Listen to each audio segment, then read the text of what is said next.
केहू बाजी नोट चाहे मादा, फूल चाहे आधा, आदमी चाहे गाधा। कौन है रे बदतमीज? तुमको बोलने की तमीज नहीं है? का तमीज? तमीज रहिए के का करी जब देह पर पहने के कमीज ना रही आदमी का। रउआ का पता बा हमनी सन गरीब आदमी के लाचारी मजबूरी का होला। एक बार रही हमरा मामा के देह पर जामा ना रहे आ घर में खाए के दाना ना रहे, तो बेचारू का कोइले मजबूरी में की मामी के झूला पहन के रसगुल्ला चुरावे चल गई।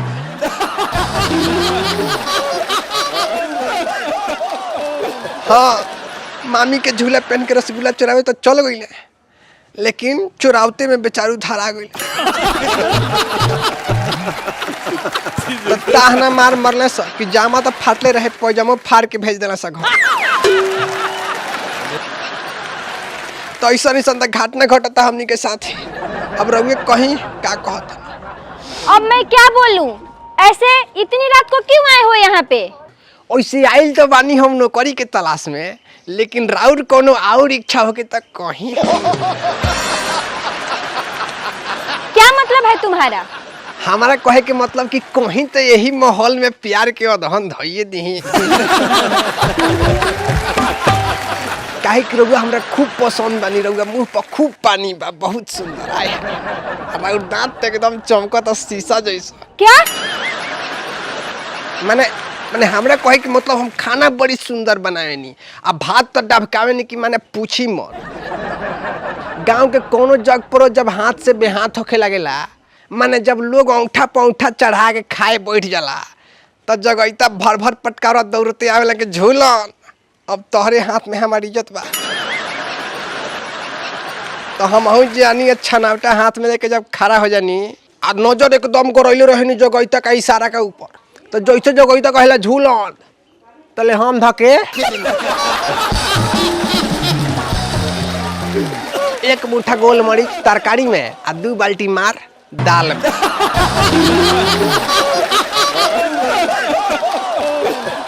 बस इतने में तो सारा लोग समेटाइए जाला। बड़ी टैलेंटेड मिस्त्री हैं गांव के हम। अच्छा वो सब छोड़ो, और क्या क्या बना लेते हो? खाना? अरे खाना में हर सारा चीज बना लेवे नी हम, कौन चीज ना बनावे नी हमरा। और रोई तरोई भांटा भिंडी आलू दम। आलू दम तो जौन बनावे नी हम पूछी मत। ओ बड़ी सुंदर। अच्छा, पुलाव बना लेते हो कि नहीं? का पुलाव? पुलाव के नाम मतली मलकिनी, पुलाव के नाम मतली। पुलाव एक के बार बन रहे हमनी के गांव जवार में। बलिंदर बाबू के बेटी के बरियात आए रहे, तो पूरा गांव जवार में शोर मचल रहे, हाला हो गए रहे कि बलिंदर बाबू के बेटी के बरियात में पुलाव बनता। पुलाव वही घड़ी के पुलाव देख ले बनी हम, ओकरा बाद से आज ले देखे के ना मिलल पुलाव हमरा। क्या सिर्फ देखे, खाए नहीं? ना खैनी सा ना, हमनी के घरे अंगिया ना आयल रहे। अच्छा फिर देखे कैसे? उ देखे खातिर गल रही सब, पूरा गांव जवान मिल के देखे गल रही सब। सवेरे पतल फेंकल रहे नु, तो वही जे देखनी सब बड़ी सुंदर लागत रहे देखे में। खाए में कितना नीमन लागत ये हम सोचा नहीं, लेकिन चली बड़ी लेकिन नीमन लागल। वही पुलाव देखे का चक्कर में तो हमरा चाचा के कुत्ता काट ले लो। अरे बुझे कि बलिंदर बाबू एगो कुत्ता पोसले रहे बिलायती, बड़ी भयंकर। अब उहे हमरा चाचा के काट लेलक। माने समझ जाई कि डॉक्टर का लगे जात जात में खत्म हो गई। क्या तुम्हारे चाचा मर गए? ना चाचा मरता रहे, हमारे कुत्ताऊ खत्म हो गई जात जात में। हमार चाचा के तो एक बार सांप काट ले रहे, तो चाचा हमार सांप के काट के खा गए, तो कुछ भयबे ना।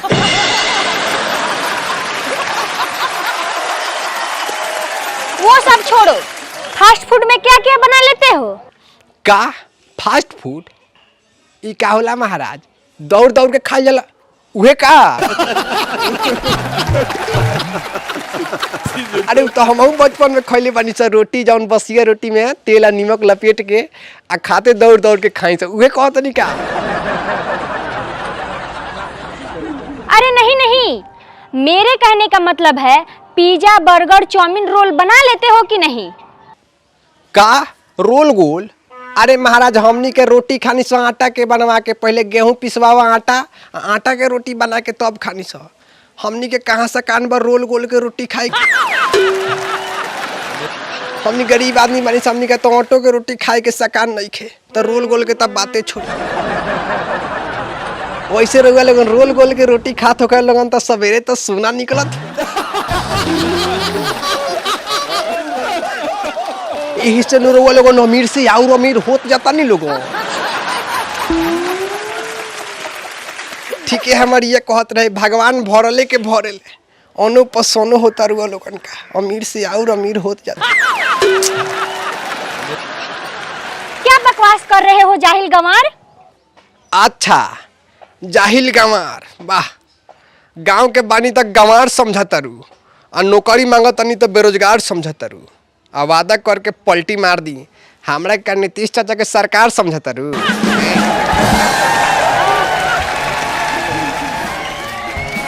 अरे चलो निकलो, यहाँ पे कोई नौकरी नहीं है। ठीक बा, जा तनी अपन नौकरी राखो।